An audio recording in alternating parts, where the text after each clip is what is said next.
சாரோனின் ரோஜா ஊழியத்தின் மூலமாக ராஜா மீண்டும் சந்திப்பதில் கர்த்தாவே நாங்கள் மகிழ்ச்சி அடைகிறோம் சுவாமி. வந்திருக்கிற மக்களை இயேசுவின் நாமத்தினாலே நீர் ஆசீர்வதிக்க வேண்டுமா சொல்கிறேன். ஓசியா மூலமாக ராஜா இஸ்ரவேல் மக்களுக்கு என்ன ஏசப்பா நீர் சொல்லுகிறீரோ அதை கர்த்தாவே தாசன் நல்ல முறையில் சொல்லும்படியாக நீர் உதவி செய்யுங்க. தாசனை மறைத்து ராஜா நீர் வெளிப்படுத்துங்க கர்த்தாவே.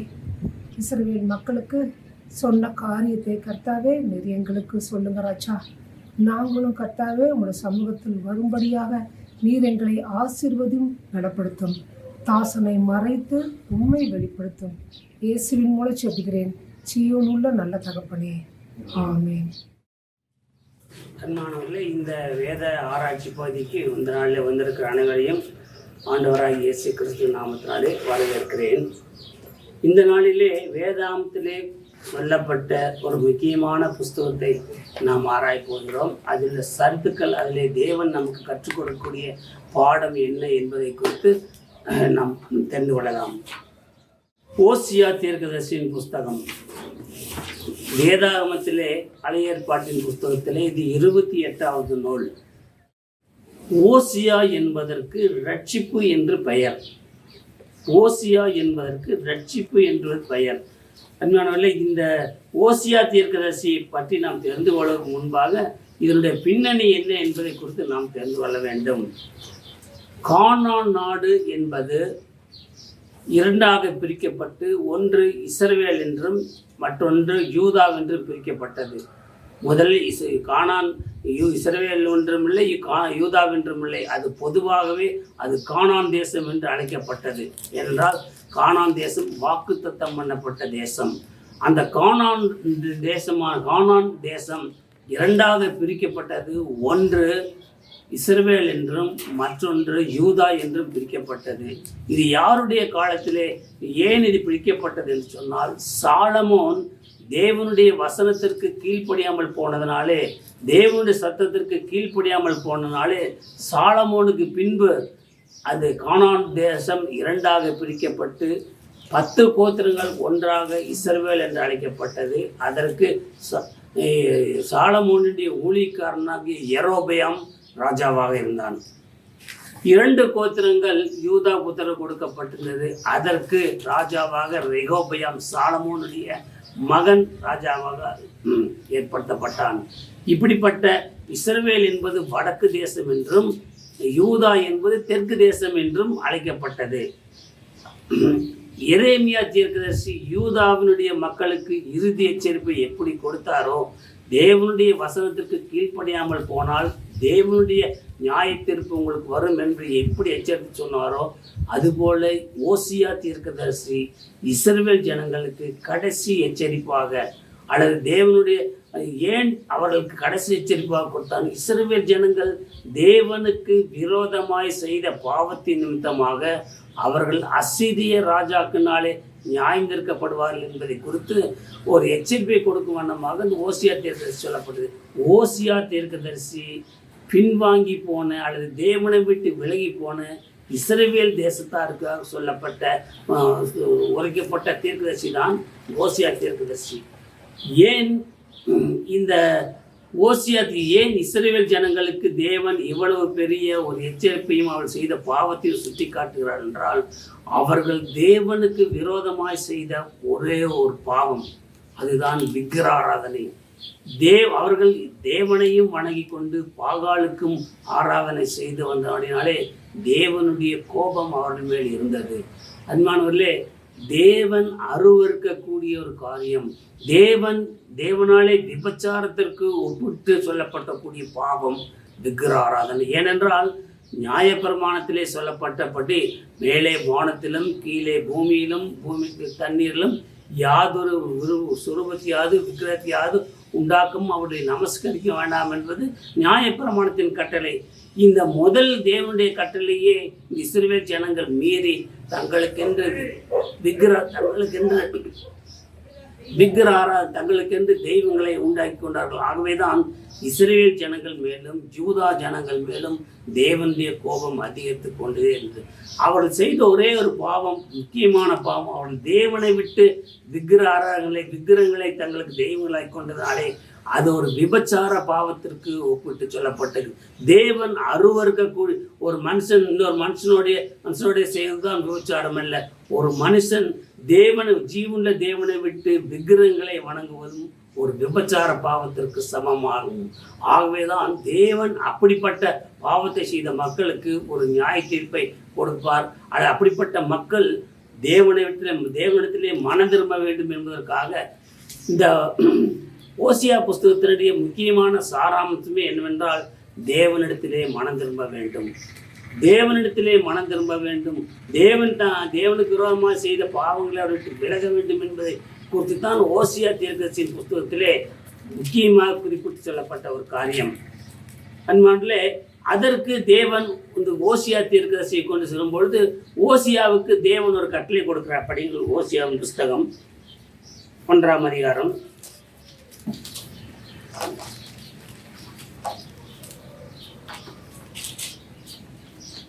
ஓசியா 1ஆம் அதிகாரம் 2வது வசனம். கர்த்தர் ஓசியாவை கொண்டு உரைக்க தொடங்கின போது கர்த்தர் ஓசியாவை நோக்கி, நீ போய் ஒரு சோர ஸ்திரீயையும் சோர பிள்ளைகளையும் உன்னிடமாக சேர்த்துக்கொள். தேசம் கர்த்தரை விட்டு விலகி போய்விட்டது. இஸ்ரவேல் ஜனங்கள் தேவனை விட்டு விலகி போய்விட்டார்கள். அவர்கள் ஜீவனுள்ள தேவனை விட்டு விக்கிரகாராதனை செய்து தேவனுக்கு விரோதமாய் பாவம் செய்து தேவ சமூகத்திலே அவன் தேசம்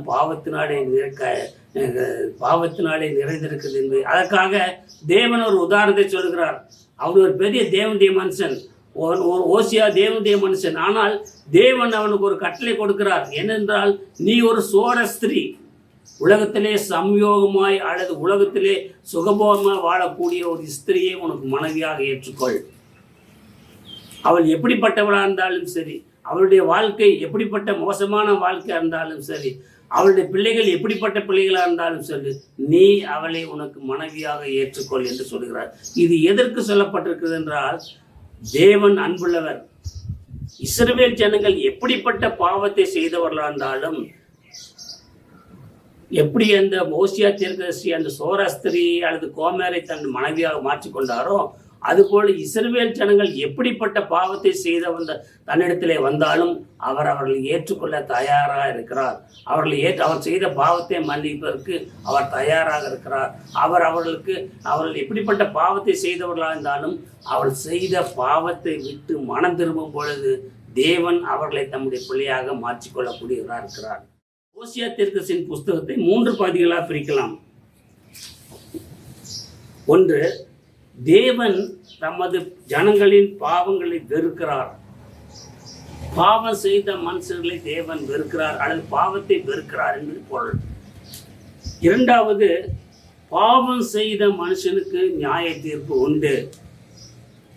3வது, நீ எப்படிப்பட்ட பாவத்தை செய்தவனாக இருந்தாலும் நீ தேவனிடத்திலே வரும்பொழுது தேவன் உண்மையில் அன்பு கூர்ந்து நீ செய்த பாவத்தை உணர்ந்து தேவ சமூகத்திலே வரும்பொழுது தேவன் உன்னை தம்முடைய பிள்ளையாக ஏற்றுக்கொள்கிறார். இதுதான் ஒரு முக்கியமான ஒரு விஷயம்.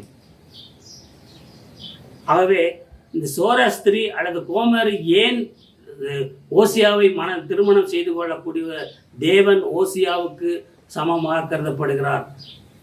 அந்த கோமார் இஸ்ரவேல் ஜனங்களுக்கு ஒப்பிட்டு பேசப்படுகிறார். எப்படி அந்த கோமாரை ஓசியா ஏற்றுக்கொண்டானோ அதுபோல இஸ்ரவேல் பாவம் செய்த இஸ்ரவேல் ஜனங்களை தேவன் அவருடைய பாவத்தை மன்னித்து அவருடைய பாவத்தை வெறுத்து வரும்பொழுது அவருடைய ஏற்றுக்கொள்ளக்கூடியவராக இருக்கிறார். இதுதான் இந்த ஓசியா தீர்க்கதரிசியின் புஸ்தகத்திலே சொல்லப்பட்ட ஒரு முக்கியமான காரணம். நீங்கள் படிப்பீர்களானால் இந்த ஓசியா தீர்க்கதரிசியின் புஸ்தகத்தை முழுதுமாக படிப்பீர்களானால் அதிலே மனம் திரும்புதலை குறித்து தான் அதிகமாக சொல்லப்பட்டிருக்கிறது. அவர் செய்த பாவத்தை குறித்து தேவன் சொல்லுகிறார். அதற்கான சில உதாரணத்தை சொல்கிறார். ஆனால் அவள் பாவத்தை விட்டு மனம் திரும்பி வர வேண்டும் என்பதுதான் இந்த ஓசியா தீர்க்கதரிசியின் புஸ்தகம். இல்லாவிட்டால் என்ன நடக்கும் என்பதை தேவனுடைய நியாய தீர்ப்பு அவர்களுக்கு உண்டு என்பதையும் அவர்களுக்கு படிங்க. ஓசியா புஸ்தகம் 4ஆம் அதிகாரம் 1வது வசனத்தை. இஸ்ரவேல் புத்திரரே, கர்த்தருடைய வார்த்தையை கேளுங்கள். தேசத்து குடிகளோடே கர்த்தருக்கு வழக்கு இருக்கிறது. நீங்கள் அந்த படித்து 4ஆம் அதிகாரம் 1ஆம் வசனத்து முதல் 14வது வசனம் வரைக்கும் நீங்கள் படித்து பார்த்தீர்களானால் இஸ்ரவேல் புத்திரர் எப்படி தேவனுக்கு விரோதமாய் பாவம் செய்தார்கள் அதை குறித்த ஒரு வழக்கு, தேசத்தின் ஜனங்களை குறித்த வழக்கு தேவனிடத்திலே இருக்கிறது. அருமையானவர்களே, அந்த வழக்கை தீர்ப்பதற்கு தேவனாலே தான் முடியும். படி ஏசாயத்துக்கு புஸ்தகம் 1ஆம் அதிகாரம் 18வது வசனப்படி. வழக்காடுவோம் வாருங்கள் என்று கர்த்தர் சொல்கிறார். வழக்காடுவோம் வாருங்கள் என்று சொல்கிறார். உங்கள் பாவங்கள் சிவேரென்றிருந்தாலும் உறைந்த மலையை போல் வெண்மையாகும். அவைகள் ரத்தாம்பரம் சிவப்பாயிருந்தாலும் பச்சை போலாகும். பஞ்சை போலாகும். இந்த 4ஆம் அதிகாரம் 1 முதல் 14 வசனங்களிலே இஸ்ரவேல் ஜனங்கள் எப்படிப்பட்ட பாவத்தை செய்தார்கள், தேவன் அந்த மக்கள் மேல் எப்படிப்பட்ட வழக்கு தொடர்கிறார்கள் தான் முக்கியம். தேவன் மனிதன் மேலே தொடரக்கூடிய சொல்லக்கூடிய வழக்கு இதுதான். அந்த 1ஆம் வசனம் முதல் 14வது இப்படிப்பட்ட வழக்கு உங்களிடத்திலே இருக்கும்பொழுது, இப்படிப்பட்ட பாவங்கள் உங்களிடத்திலே இருக்கும்பொழுது, இப்படிப்பட்ட கிரியைகள் உங்களிடத்திலே இருக்கும்பொழுது உங்கள் வழக்கை என்னிடத்திலே கொண்டு வாருங்கள்.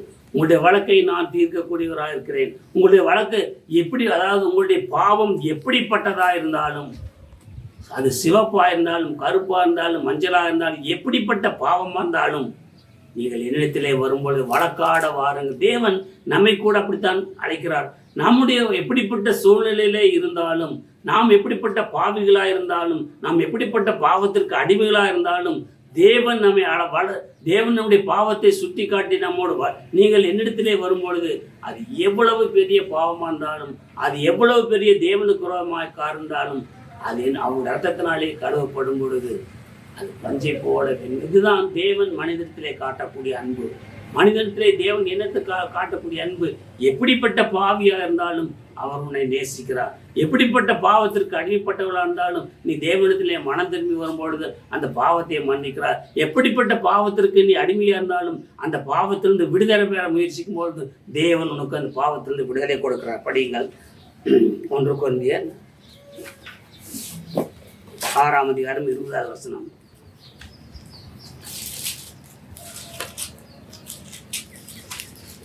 கிரயத்துக்கு கொல்லப்பட்டீர்களே, ஆகையால் தேவனுக்கு உடையவைகளாகிய உங்கள் சரீரத்தினாலும் உங்கள் ஆவியினாலும் தேவனை மகிமைப்படுத்துங்கள்.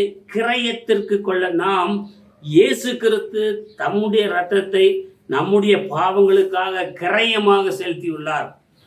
நம்முடைய பாவத்தை அவர் சிலுவையிலே சுமக்கும் பொழுது அவருடைய இரத்தத்தை நாம் செய்த பாவத்திற்கு கிரயமாக விலையாக கொடுத்ததினாலே கிரயத்திற்கு கொல்லப்பட்டவர்களாகிய நாம். கிரயம் என்பது என்ன? விலை கொடுத்து இயேசு கிறிஸ்து தன்னுடைய சரீரத்தினாலே தன்னுடைய இரத்தத்தினாலே பாவத்திலே அடிமைப்பட்டிருந்த மனுஷனை தன்னுடைய இரத்தத்தை சிந்தினதுமாக நம்முடைய இரத்தத்தை கிரயமாக செலுத்தி நம்மை மீட்டு கொண்டிருக்கிறார். ஆகவே இயேசு கிறிஸ்து கிரயத்தை செலுத்தி தம்முடைய இரத்தத்தை நமக்கு விலை கிரயமாக செலுத்தும் பொழுது நாம் எப்படிப்பட்ட பாவியாக இருந்தாலும் அவர் நம்மை ஏற்றுக்கொள்கிறார். அப்படியானால் நீங்கள் 6ஆம் அதிகாரம் 1 கொரிந்தியர் 6ஆம் அதிகாரம் 13வது வசனம் படிங்க.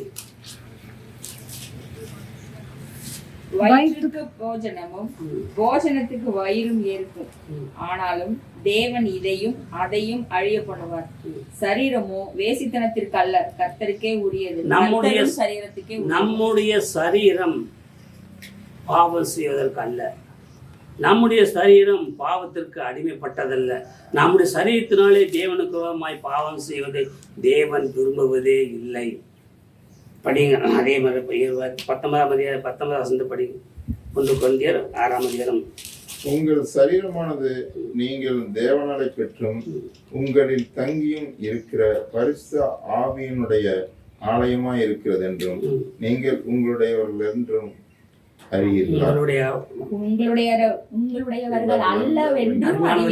சரீரம் நமக்குரியது அல்ல, சரீரம் நமக்குரியது அல்ல.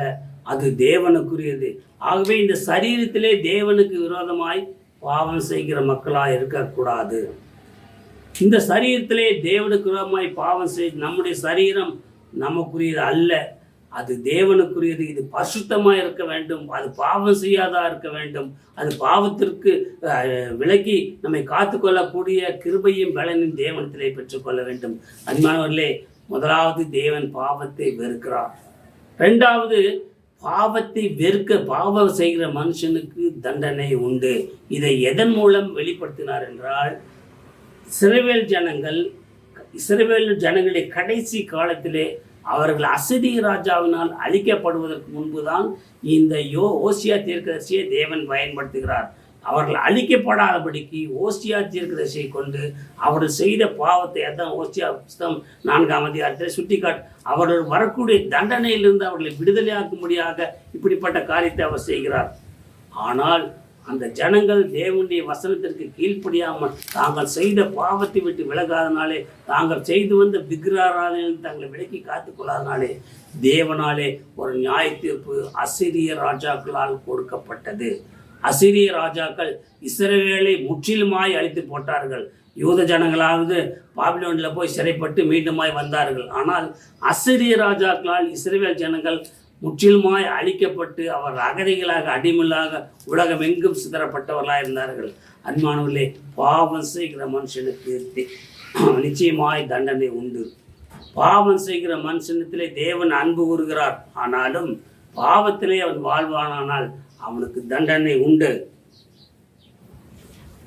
பாவம் செய்கிற மனுஷன் எப்படிப்பட்ட பாவத்தை செய்தவனாக இருந்தாலும் அவன் தேவனிடத்திலே திரும்பி வரும்பொழுது தேவன் அவனை ஏற்றுக்கொள்கிறார். ஆனால் இஸ்ரவேல் ஜனங்களுக்கு நீங்கள் அந்த ஓசியா தீர்க்கதரிசியின் புஸ்தகத்திலே முக்கியமாய் சொல்லப்பட்ட ஒரே ஒரு காரியம், மனம் திரும்ப வேண்டும். மனம் திரும்ப வேண்டும். அவர்கள் செய்யக்கூடிய விபச்சார பாவத்தை, விக்கிராராதனை பாவத்தை விட்டு தேவனிடத்திலே மனம் திரும்ப வேண்டும் என்ற ஒரே ஒரு காரியத்தை தான் நான் வலியுறுத்தி, அவர்கள் தெரியாமல் போனதுனாலே, அவர்கள் தேவனுடைய வசனத்துக்கு கீழ்ப்படியாமல் போனனாலே அவர்கள் அழிக்கப்பட்டார்கள். இந்த காலத்தை நன்றாக புரிந்து கொள்ள வேண்டும். எரேமியா தீர்க்கதரிசி யூதா ஜனங்களுக்கு ஒரு தண்டனை வரும் என்று சொன்னார். அதுதான் பாபிலோனின் சிறையிருப்பு. ஆனால் அந்த யூத ஜனங்கள் எரேமியா என்ற வார்த்தைக்கு செவி கொடுக்கப்படாதனாலே அவர்களுக்குரிய தண்டனை வந்தது, பாபிலோன். அதே மாதிரி ஓசியா தீர்க்கதரிசி இஸ்ரவேல் ஜனங்களுக்கு ஒரு தண்டனை வரும் என்று சொன்னார். அதே போல் அசீரிய ராஜாக்களினாலே இஸ்ரவேல் அழிக்கப்பட்டது என்று பார்க்கிறோம். அன்பானவர்களே, இந்த ஓசியா தீர்க்கதரிசியின் புஸ்தகத்திலே தேவன் மனம் திரும்புதலை குறித்தும், நீ எப்படிப்பட்டது கோமாரை போல எப்படிப்பட்ட பாவம் செய்தவளாக இருந்தாலும், கோவலை போல உள்ள எப்படிப்பட்ட பாவம் இருந்தாலும் நீ என்னிடத்திலே வா, இஸ்ரவேல் ஜனங்களாகி நீங்கள் என்னிடத்திலே வா, நீ எப்படிப்பட்ட பாவத்தையும் மன்னிக்க எனக்கு அதிகாரம் உண்டு. மூன்றாவது ஒரு காரியத்தை பார்க்கிறோம். தேவன் நம்மேல் அவர்கள் மேல் அன்பு செலுத்தக்கூடிய தேவனாக படியுங்கள். 1 யோவான் 4ஆம் அதிகாரம் 10ஆவது வசனம். 1 யோவான் 4:10. நாம் தேவனிடத்தில் அன்பு கூர்ந்ததினால் அல்ல, அவர் நம்மிடத்தில் அன்பு கூர்ந்து நம்முடைய பாவங்களை நிவர்த்தி செய்கிற கிருபாதார பலியாக. நாம் தேவனிடத்திலே அன்பு கூறுவதனால் நம்முடைய அன்பு குறைவுள்ளது. நாம் தேவனை பின்பற்றுவது குறைவுள்ளது. தேவனிடத்திற்கு கீழ்ப்படுவது குறைவுள்ளது. தேவனுடைய வசனத்திற்கு செவி கொடுப்பது குறைவுள்ளது. நாம் தேவனிடத்தில் அன்பு கூறுவது குறைவுள்ளது. அவர் நம்மேல் அன்பு செலுத்தினாலே மட்டும்தான். அவர் நமக்காக சிலுவையிலே நம்முடைய பாவங்களுக்கு ஏற்ற தண்டனையை ஏன் ஏற்றுக்கொண்டார் என்றால், நம்முடைய பாவங்களுக்கு தண்டனையிலிருந்து நம்மை தப்பித்துக் கொள்ள வேண்டும். நமக்கு வரக்கூடிய பாவத்தின் நிமித்தமாக வரக்கூடிய தண்டனை, நியாய தீர்ப்பு, தேவனுடைய ராஜ்யத்துக்கு புறமான காரியங்களிலிருந்து நாம் தப்பித்துக் கொள்ள வேண்டும் என்பதற்காகத்தான் அவர் சிலுவையிலே தன்னுடைய ஜீவனை நமக்காக கொடுத்தார். அவர் இயேசு கிறிஸ்து நாம் அவரிடத்தில் அன்பு கூறுவதனால அல்ல, ஆண்டவரே அன்பு கூறுகிறோம். நம்முடைய அன்பு எப்படிப்பட்டது நமக்கே தெரியும். ஆனால் அவருடைய அன்பு எதன் மூலியமாய் வெளிப்பட்டது என்றால், அவர் சிலுவையிலே நம்முடைய பாவத்தை சுமந்தது மூலியமாக தான் அவர் நம்மேல் வைத்த அன்பு இன்னதென்று வெளிப்பட்டது. அன்பானவர்களே, இந்த சிறுவேல் ஜனங்கள் மேல் தேவன் அன்பு வைத்தார். அவர் செய்த காரியத்தை சுட்டி காட்டினார்.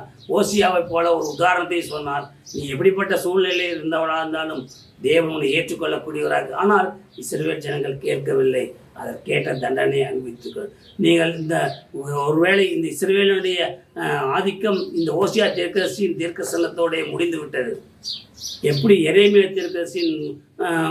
தீர்க்கதரிசனத்தின் மூலியமாக தேவன் யூதாவுக்கு கொடுத்த தீர்க்க தரிசனம் முடிந்து போனதோ, ஓசியா தீர்க்கதரிசியின் மூலியமாக இஸ்ரவேலுக்கு விரோதமாக செய்த சொன்ன தீர்க்கதரிசனம் முடிந்து விட்டது. அவர்கள் நீங்கள் நன்றாக படித்து பார்த்தீங்கன்னா அசீரிய ராஜாக்கள் இஸ்ரவேல் ஜனங்களை சிறைப்பிடித்து எங்கே கொண்டு போனார்களே தெரியாது.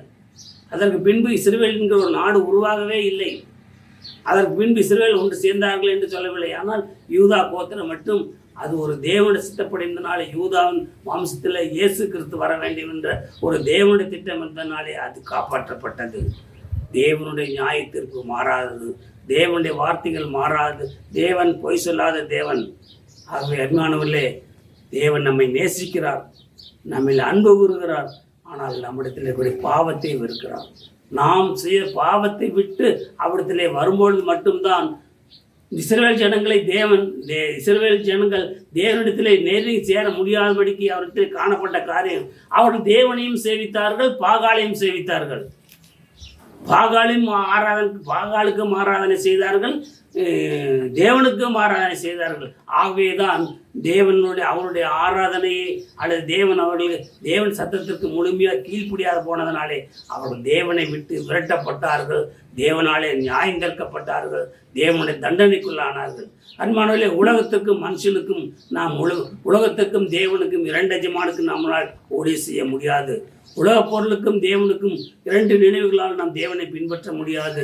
இரண்டு எஜமானுக்கும் தேவனால் ஊழியம் செய்ய முடியாது. இரண்டு வழிகளிலே நாம் தேவனை பின்பற்ற முடியாது. ஒரே வழி இயேசு கிறிஸ்து தான்.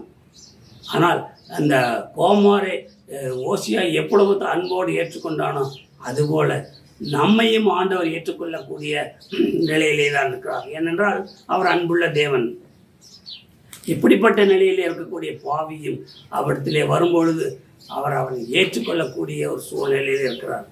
நாம் மனம் திரும்பாமல் போனால், இந்த ஓசியா தீர்க்கதரிசியின் புத்தகத்திலே சொல்லப்படக்கூடிய காரியம், மனம் திரும்பாமல் போனால் தேவனுடைய நியாயத்தீர்ப்பு உண்டு. மனம் திரும்பாமல் போனால் தேவனுடைய தண்டனை உண்டு. மனம் திரும்பாமல் இஸ்ரவேல் ஜனங்கள் மனம் திரும்பாமலே தேவன் அழைத்தார், எத்தனையோ முறை அழைத்தார். நீங்கள் கிட்டத்தட்ட 1ஆம் அதிகாரம் முதல் 9ஆம் அதிகாரம் வரையக்கூடிய காரியங்களிலே அவர் செய்த ஒவ்வொரு பாவத்தையும் சுட்டி காட்டி, இப்படிப்பட்ட பாவம் இருந்தாலும் என்னிடத்திலே வழக்காடுவோம், நாம் அதை சரிபடுத்திக் கொள்வோம். நீ எப்படிப்பட்ட நீங்கள் 4ஆம் அதிகாரம் 1 முதல் 14 வசனத்திலே பார்த்தீங்கன்னா அவர்கள் எப்படிப்பட்ட பாவத்தை செய்தார்கள் என்பதை குறித்து தெளிவாக சொல்லப்பட்டிருக்கிறது. அப்படிப்பட்ட பாவம் செய்த மக்களையும் இயேசு தேவன் ஏற்றுக்கொண்டார். அன்பானவர்களே, நாம் தேவனிடத்திலே வருவதற்கு பயப்பட வேண்டியதில்லை. நாம் எப்படிப்பட்ட சூழ்நிலையிலே எப்படிப்பட்ட பாவத்தை செய்தவர்களாக இருந்தாலும் அந்த ஓசியாவை போல தேவன் நம்மையும் ஏற்றுக்கொள்ளக்கூடிய ஒரு வாய்ப்பை, ஏனென்றால் தேவனுடைய அன்பு நம்மில், தேவன் தம்மேல் வைத்த அன்பின் நிமித்தம் தான் அவர் சிலுவிலே தன்னை ஒப்பு கொடுத்தாரே ஒழிய நம்மை பழி வாங்க வேண்டும், நமக்கு நியாய தீர்ப்பை கொடுக்க வேண்டும், நமக்கு தண்டனை கொடுக்க வேண்டும் என்ற நோக்கத்தோடு அல்ல. ஏன் அத்தனை பாடுகளையும் ஏற்றுக்கொண்டார்? ஏன் அத்தனை பரிகாசங்களையும் ஏற்றுக்கொண்டார்? ஏன் அத்தனை உபத்திரவத்தையும் ஏற்றுக்கொண்டார்? அவர் நம்மை தண்டிக்க கூடாது, நாம் தண்டனையில் தப்பித்துக் கொள்ள வேண்டும். இஸ்ரவேல் ஜனங்கள் தேவனுடைய சத்தத்திற்கு கீழ்ப்படியாமல் போனதுனாலே மகா பெரிய தண்டனைக்குள்ளானார்கள். அதுபோல தேவன் நமக்கு ஒருவேளை நான் காலையிலேயே ஆட்டி பேசிக்கொண்டு தேவன் நம்மை உயிரோடு வைத்து நம்ம எப்படிப்பட்ட சூழ்நிலை இருந்தாலும் தேவன் நம்மை அழிக்காமல் இருப்பது, தண்டனை இல்லாமல் இருப்பது, நாம் தேவனுடைய பிள்ளைகளாய் மாறி வர வேண்டும். நாம் தேவனுடைய சத்தத்திற்கு செவி கொடுக்க வேண்டும். தேவனுடைய தண்டனைக்கு நம்மை விலக்கி காத்துக்கொள்ள வேண்டும் என்ற ஒரே ஒரு நோக்கத்தோடு தான் நம்மளுக்கு. அதனாலே இந்த இஸ்ரவேல் ஜனங்கள் தேவனுடைய சத்தத்திற்கு கோமாரை போல நாம் தேவ சமூகத்திலே வர வேண்டும். அவள் உலக ஆசை, பண ஆசை, பொருளாசை என்ன, அவளுடைய கேரக்டரிஸ்டிக்ஸ் எப்படி என்றே விவரித்து சொல்ல முடியவில்லை. அவ்வளவு ஒரு மோசமான பாவியான ஒரு மனுஷியும் அந்த ஓசியா ஏற்றுக்கொண்டது போல எப்படிப்பட்ட பாவத்தை செய்தவர்களாக இருந்தாலும் தேவன் உங்களை ஏற்றுக்கொள்ள, எப்படிப்பட்ட பாவத்திற்கு நீங்கள் அடிமைப்பட்டவர்களாக இருந்தாலும் எப்படிப்பட்ட பாவத்தை செய்தவர்களாக இருந்தாலும் தேவன் உங்கள் மேல் என் மேல் வைத்த அன்பினாலே அவர் மன்னிக்கக்கூடிய சிந்தனையாக இருக்கிறார். நாம் தேவனிடத்திலே திரும்பாமல் காலத்தை தள்ளி போடுவோமானால் தேவனுடைய நியாயத்திற்கு நமக்கு உண்டு. இஸ்ரவேல் ஜனங்கள் அதற்கு பின்பு அசீரிய ராஜாக்கள் அழைக்கப்பட்ட பின்பு அவங்க வரலாறே இல்லை. நீங்கள் வேதாந்தத்தில் எங்கே பார்த்தாலும் நம்ம இஸ்ரவேல் ஜனங்களுடைய வரலாறை காண முடியாது. ஆனால் மனம் திரும்பி தேவனத்தில் வந்திருப்பார்களானால் அப்படிப்பட்ட தண்டனையிலிருந்து அவர் விடுதலையாக்கியிருப்பார். இதில் என்ன சொல்லப்பட்டிருக்கு என்றால், எப்படிப்பட்ட பாவத்தை செய்த மனுஷனையும் எப்படிப்பட்ட பாவத்திற்கு அடிமைப்பட்ட மனுஷனையும் தான் செய்த பாவத்தை உணர்ந்து தேவனத்திலே மன்னிப்பு கேட்டு வரும்பொழுது அவர் ஏற்றுக்கொள்கிறார். அவர் பாவங்களை மன்னிக்கிறார், உடைய பாவத்திலிருந்து விடுதலையாக்கிறார். ஏனென்றால் அவர் நம்மேல் வைத்த அன்பின் நிமித்தமாக. ஏன் நம்மேல் அன்பு செலுத்துகிறார்? தேவன் ஏன் நமக்கு மேல் அன்பு செலுத்த வேண்டும்? நாம் தேவனுடைய நியாயத்தீர்ப்புக்கு தப்பித்துக் கொள்ள வேண்டும். தேவனுடைய நியாயத்தீர்ப்பினாலே நாம் நியாயந்தீர்க்கப்பட்டு குற்றவாளிகளாய் மாற்றப்பட்டு தேவனுடைய தண்டனைக்கு உட்படக்கூடியவர்களாய் மாறிவிடக் கூடாது என்பதற்காகத்தான் தேவன் நம்மேல் வைத்த அன்பு நிமித்தம் சிலுவையிலே தன்னை ஒப்புக் கொடுத்தார். ஜனங்கள் கூடி வருகிற வழக்கத்தின்படி உன்னிடத்தில் வந்து உனக்கு முன்பாக என் ஜனங்கள் போல் உட்கார்ந்து உன் வார்த்தைகளை கேட்கிறார்கள். ஆனாலும் அவர்கள் அவைகளின்படி செய்கிறதில்லை.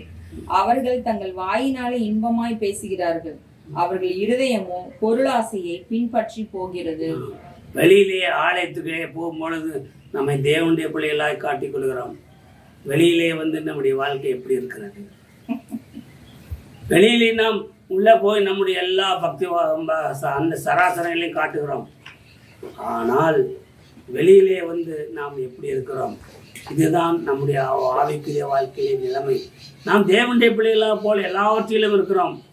எல்லாருக்கும் முன்பாக தேவனுடைய வசனத்தை பேசலாம், எல்லாருடைய சத்தம் நாம் போதிக்கலாம்.